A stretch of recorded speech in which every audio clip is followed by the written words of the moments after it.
history about the event. So for 17 years, the Gandhi-King Season for Nonviolence was held at the United Nations. And it was actually formed by the King families and the families of Mahatma Gandhi with an organization called the Association for Global New Thought. And the United Federation of Teachers, we happened to start working, and they offered to host it here.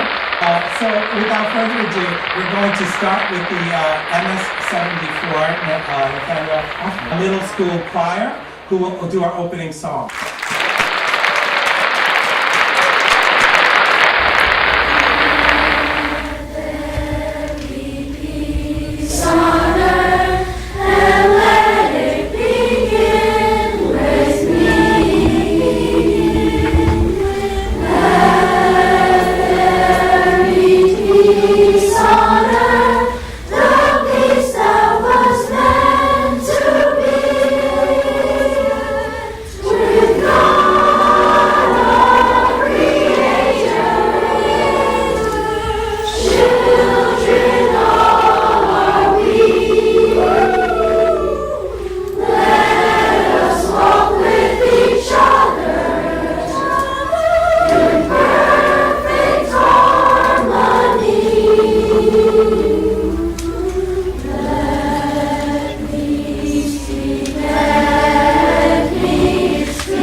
First student presentation entitled Wahandas, Martin, Minnie Jean, and Me, and that's by Curtis High School.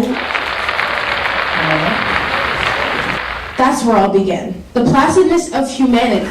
Why are we so bent on our own triumph that we neglect the real issues at hand? I don't understand it. We were the first to say, oh, how terrible that story on the news was, and then change the episode to the next episode of The Walking Dead. All I can say is why. Why is it that some random boy in the hallway can put his hands on me, make me feel uncomfortable in my own skin, and then I'm told, boys will be boys? And someone, please tell me why my grandfather can have a son, treat me like a princess, and then beat him. He's 8 years old. He said to me, if I go back to my dad, could we put some cameras in the house, or maybe a really big police officer?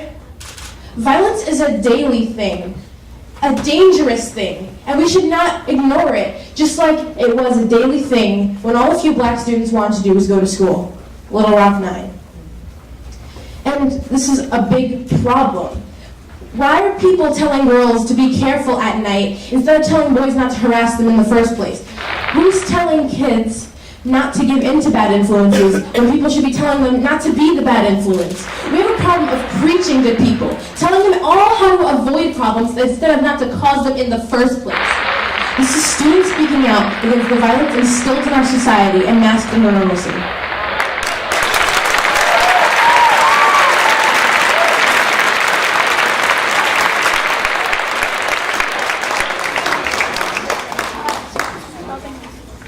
My hair is curly, my nose is round, my eyes are wide, and my skin is brown. Am I too loud? Can you understand me? Does it make me too loud because I'm ghetto? Growing up, I learned that equality for someone like me, it wasn't given, so I have to speak up so I can be heard. Why must people ask me, for a black girl, you have nice hair, or for a black girl, you can read and understand text written by scholars? Martin Luther King once said, Darkness cannot drive out darkness. Only light can do that. Hate cannot drive out hate. Only love can do that. So for me, I wouldn't let what they said hinder me or be a burden to me. It would be the reason to my success. So yes, I am a black girl. And yes, I am proud.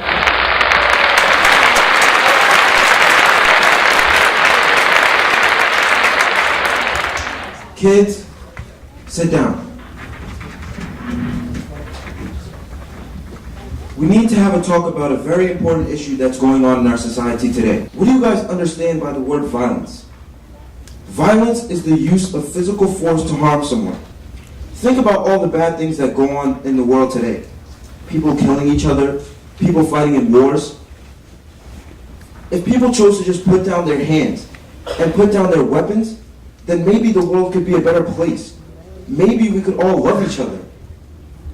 That is the hope that I have for you and your children, that the world they live in may be a better place, a non-violent place.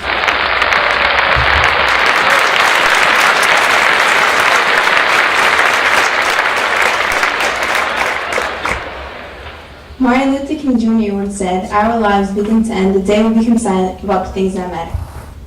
Some people say they truly believe that everyone is equal, but how many of those people are actually going to do anything about it if it ever comes down to it? Imagine this. You're an African-American kid getting bullied at school. What are you going to do about it? Nothing. Or maybe even a girl wearing a scarf on her head like me. Someone calling her a terrorist or just plainly being mean. Are you going to do anything about that? I mean, everyone in here can do something, no matter how small that action might be. Violence can stare you in the eye. And yet, like I asked before, would anyone do anything about that? You'd probably just look at them and walk away. That's her problem. That's his problem. I know it's hard to believe, but guess what? That's us. Did you know that 64% of people living in America state that racial tension have increased? I don't know when we'll start to realize this, but seriously, people have got to stop pretending. Stop pretending you're going to see those guys who started cursing at the scarfed girl and bearded guy. And people just assume that they're terrorists. Why do people do that? We're all people. You can't label something horrible on one entire race or one entire group of people. Martin Luther King Jr. also once said, "Nothing in all the world is more dangerous than sincere ignorance and conscientious stupidity." Yes, I wear a hijab. Yes, I wear long clothing. And yes, I'm not allowed to date. So what? Why do others get to judge me based on that? Why was I scared on the first day of school because people might look at me differently? When I go on the bus, I can see people staring at me, people judging me based on what I wear. People need to understand that no matter my religion, my race, my culture, my beliefs, my choice of clothing, it's not for you to decide anything about me. So next time you think it's going to be funny when you shout something racist at someone, think again. And yes, I am a Muslim. An eye for an eye will only make the whole world blind. That's what Mahatma Gandhi said. And I couldn't agree more myself. You know, I saw this one thing on the news the other day that made me sick. A man on a bus accidentally spilled his coffee on another dude's shirt when the bus pulled over at a stop. No one hesitated to instantly jump into a fight, let alone break up the fight.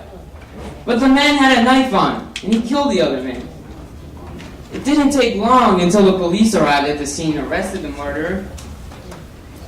Why? All of this because of a cup of coffee? Is this what humanity's come to? How could it be worth it? Someone died, and someone got a life sentence in prison. If you ask me, that doesn't sound like a good time. Everybody has problems to deal with, but no one needs someone to come along and flip because, God forbid, you spill some coffee on them. The weak can never forgive. Forgiveness is the attribute of the strong. Don't get me wrong, though. People make mistakes, but it also couldn't hurt to say sorry once in a while. We, as a people, need to work together to stop this madness. No one ever built a civilization, ever prevented a war, ever made a billion-dollar company by doing it alone. More people each day making the same mistakes, but they're bound to repeat them if they don't learn from them. We live in a world where the smallest spark can burn down an entire forest. And it's going to stay that way unless we do something about it. Be the bigger person. As Gandhi once said, we must be the change that we wish to see in the world. And I guarantee you that there's plenty of room for change. Let us be the change. Stand up and lead.